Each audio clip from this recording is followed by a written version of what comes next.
Or both, Addie thought, and couldn't blame her. Competent, honest workers in retail were hard to come by, and she wasn't sure she qualified as either. "Well, you're free to go. I'll see you tomorrow at noon." Addie nodded, punched out, and fled as quickly as her sneakers allowed. The parking lot was mostly empty and dark, save the one lamppost under which her car was parked. She fished her keys from her pocket along with her cell phone as she walked. One new message. She got in her car, shut herself in silence, and read it. "Come over when you're off?" From Carter, of course. Addie sat with the keys still in her lap. It was 8:09 p.m. She turned her head and watched as a car pulled in at the groceries entrance and two laughing boys climbed out and went inside. She had two options, she thought.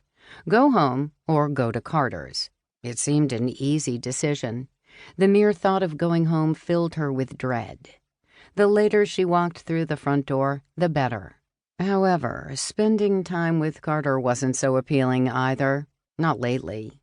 She briefly wondered if she might not choose either of those options and do something else entirely, alone.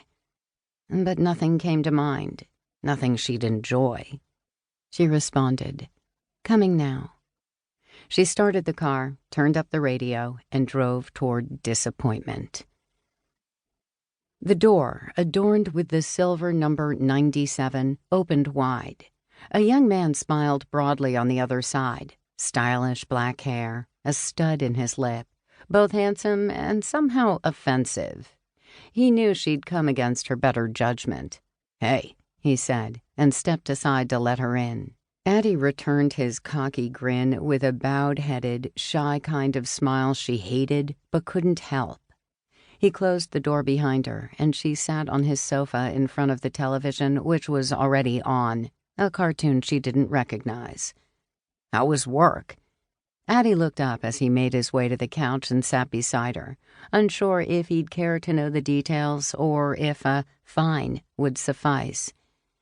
"It was kinda shit, actually." He leaned in and kissed her temple. "Oh, bummer." "It was just super busy." She paused, watched the cartoon without really seeing it. "And then my till came up short, which my boss wasn't happy about. She already thinks I'm a moron." "Well, we both know you have your moments."